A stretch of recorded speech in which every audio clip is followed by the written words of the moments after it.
తెలంగాణలో రైతులకు ధాన్యం కొనుగోలు కష్టాలు తీరడం లేదు. చేతికొచ్చిన పంటను ధాన్యం కొనుగోలు కేంద్రాలకు తెచ్చి నెల రోజులు దాటినా కొనడం లేదు. దీంతో అన్నదాతలు ఆవేదన వ్యక్తం చేస్తున్నారు. సర్కారు తీరుపై రోడ్డెక్కి నిరసన తెలుపుతున్నారు. వడ్లు తూకం వేయడం లేదని ఆందోళన చేపట్టారు. ప్రభుత్వం మాత్రం 80% ధాన్యం కొన్నామని చెబుతోంది.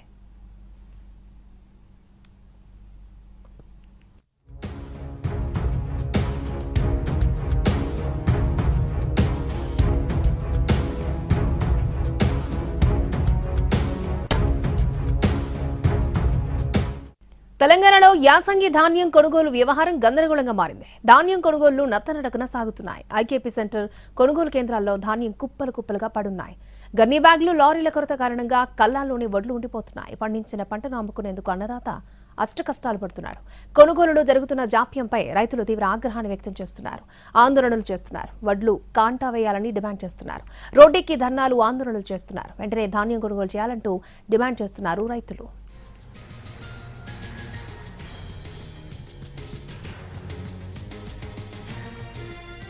ఆరుగాలం చెమటోడ్చి పండించిన పంట అమ్ముకునేందుకు తెలంగాణలో రైతులకు కష్టాలు తప్పట్లేదు. రోజులు తరబడి కొనుగోలు కేంద్రాల వద్ద ధాన్యంతో పడిగాపులు కాస్తున్న కొనుగోలు సాగక తీవ్ర ఇబ్బంది పడుతున్నారు. పండించిన పంట అకాల వర్షాలకు తడిస్తే తమ పరిస్థితి ఏంటని అన్నదాతలు ఆందోళన వ్యక్తం చేస్తున్నారు. మార్కెట్కు ధాన్యం తరలించి రోజులు గడుస్తున్నా కొనడం లేదని రైతులు ఆగ్రహం వ్యక్తం చేస్తున్నారు. మొక్కజొన్న రైతులది కూడా అదే పరిస్థితి.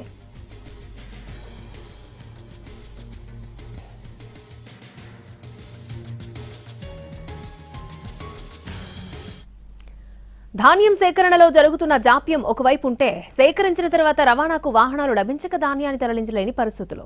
భారత ఆహార సంస్థ విధించిన కఠిన నిబంధనలు రైతులను ఉక్కిరిబిక్కిరి చేస్తున్నాయి. కొన్ని రోజుల్లో పూర్తి స్థాయిలో వానాకాలం మొదలు కానుంది. ఇంతవరకు ధాన్యం సేకరణ పూర్తి కాకపోవడం ఆందోళనకు గురిచేస్తోంది.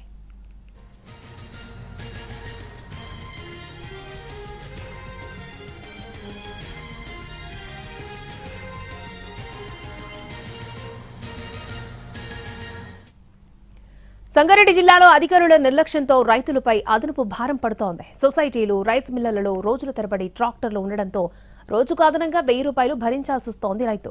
లారీల కొరత కారణంగానే ధాన్యాన్ని అన్లోడ్ చేసుకోవట్లేదని రైతులు చెప్తున్నారు. హమాలీ కూలీ గతంలో సగమే భరించేవారమని, కానీ ఇప్పుడు మొత్తం తామే భరించుకోవాల్సి వస్తోందని రైతులు వాపోతున్నారు. మరింత సమాచారాన్ని మా ప్రతినిధి శ్రీనివాస్ మనకు అందిస్తారు. ఉమ్మడి మెదక్ జిల్లాలో రైతులకు మాత్రం ధాన్యం అమ్ముకోవడానికి తీవ్ర ఇబ్బందులు ఎదురవుతున్నాయి. ఆ పంట పండించినప్పటి నుంచి చేతికొచ్చే వరకు ఒక ఎత్తు అయితే మాత్రం ఆ తీరా పంట చేతికొచ్చిన తర్వాత మాత్రం పంట అమ్ముకునే సమయంలో మాత్రం రైతుకు మాత్రం తీవ్ర ఇబ్బందులు ఎదురవుతున్నాయి. కొనుగోలు కేంద్రాల్లో కనీస వసతులు లేక, అలాగే కొనుగోలు కేంద్రాల దగ్గర ఇటు వారాల కొద్ది వేచి ఉండడంతో మాత్రం రైతులు మాత్రం తీవ్ర ఇబ్బందులు పడుతూ ఉన్నారు. నేను ప్రస్తుతం సంగారెడ్డి జిల్లా కందిలో ఉన్నటువంటి ప్రాథమిక వ్యవసాయ సహకార కేంద్రం వద్ద ఉన్నాం. మనం విజువల్స్లో చూడొచ్చు. మొత్తం అంతా కూడా ట్రాక్టర్లలో అన్ని రైతులంతా కూడా ధాన్యాన్ని తీసుకొచ్చి ఇక్కడ కొనుగోలు చేసేందుకు వారు 3-4 రోజుల నుంచి ఇక్కడ ఎదురు చూస్తున్నటువంటి పరిస్థితి ఉంది. ప్రస్తుతం మనతో రైతులు ఉన్నారు. రైతులతో మాట్లాడదాం. అన్న చెప్పండి, అసలు ఎన్ని రోజులు అవుతుంది మీరు వడ్లు తెచ్చి, ఏమంటున్నారు? 2 రోజులు అవుతుంది ఇక్కడికి వచ్చి. ఒక రైతుకి వచ్చి 2 రోజులు 3 రోజులు పడుతుంది. లారీలు రాకపోవడంతో చాలా ప్రాబ్లం అవుతుంది మాకు. అయితే మాకు వెయిటింగ్ ఛార్జీ మా విలేజ్ నుంచి 3000 రూపాయలు కిరాయి. ఇక్కడనే వెయిటింగ్ ఛార్జీ చేస్తున్నారు రోజుకి 1000 రూపాయలు లెక్క. మాకు అట్లా 5-6 వేలు మాకు పోతున్నాయి. మాకు ఇదే ధాన్యం కూడా సకాలంలో ఇవ్వకపోవడం, ఈ వర్షం ఋతుపవనాలు ఏర్పడడం కూడా మాకు ఇబ్బంది అవుతుంది బాగా. మేమే భరించుకోవాలి, మేమే కాగితాలు తెచ్చుకోవాలి. వాళ్ళకు నష్టం పోలే ఏం లేదు. మేమే వాళ్ళకు వాళ్ళు జోక్కొని వాళ్ళు వేసుకున్నాక వాళ్ళ బాధ్యత, మిగతా అంతా మా బాధ్యతనే. ఇక అప్పటి వరకు నానిపోయినా కూడా మా బాధ్యతనే ఉంటుంది. ఇప్పుడు అట్లా మేము నష్టపోతున్నాం. మాకు టైంకు లారీలు కూడా వస్తలేవు అని, లారీ రాంది మేమేం చేస్తామని వాళ్ళు అంటున్నారు. రోడ్ పైకి కూడా వెళ్ళి డిఎస్ఓ గారు కూడా ఇప్పటివరకు ఉన్నామని చెప్పిన వాళ్ళు కూడా ఇంతకుముందు వచ్చిపోయిండు. పంపిస్తామని వాళ్ళు హైవేకి కూడా వెళ్ళారు. వాళ్ళు కూడా చెప్పండి, అసలు ఇప్పుడు మీకు అదనంగా ఖర్చు భరిస్తున్నారు కదా, మరి అంటే ఇబ్బంది ఎదురవుతున్నాయి ఏమన్నా? ఇప్పుడు చాలా ఇబ్బందులే ఉన్నాయి మాకు. ఇప్పుడు ఒడ్లు ఎండవేయాలి, సంచుల కోసం తిరగాలి, మళ్ళా నింపాలి, తీసుకురావాలి, ఇక్కడ వెయిటింగ్ ఛార్జీలు కట్టాలి ట్రాక్టర్లకు.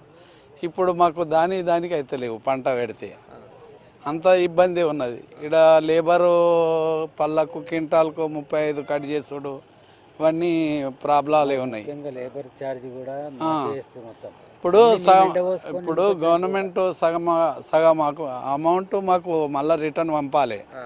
ఏది 35 రూపాయలల్లా మొత్తం 35 రూపాయలు వాళ్ళే తీసేసుకుంటారు ఎంతకు అంటే క్వింటాల్కు క్వింటాల్కు. గతంలో వేసిర్రు సగం అమౌంట్ సగం అమౌంట్ అమలుకి పోతుండే, ఇప్పుడు మొత్తము వాళ్ళే తీసేసుకుంటారు. పరిస్థితి మనం ఓవరాల్గా చూసుకోవచ్చు. రైతులు మాత్రం కొనుగోలు కేంద్రాల్లో లారీలు లేక మాత్రం వారంతా తెచ్చినటువంటి ధాన్యం ట్రాక్టర్లలోనే బస్తాల లోడుతో ఉన్నటువంటి పరిస్థితి అయితే ఉంది. దీంతో వారంతా కూడా లారీల సంఖ్య పెంచాలి. అలాగే గతంలో క్వింటాల్కు రైతు నుంచి 35 రూపాయలు హమాలి కూలి సేకరించి ఆ తర్వాత దాంట్లో సగం డబ్బును తిరిగి రైతుల అకౌంట్లో జమ చేసేవారు. కానీ ఇప్పుడు మాత్రం రైతుల నుంచే ఇటు ఉన్నటువంటి ఏదైతే క్వింటాల్కు 35 రూపాయలు వసూలు చేస్తున్నారో అది ఇవ్వడం లేదని చెప్పి రైతులు ఆరోపిస్తున్నారు. కెమెరామ్యాన్ రమేష్తో శ్రీనివాస్, ఎన్టీవీ, ఉమ్మడి.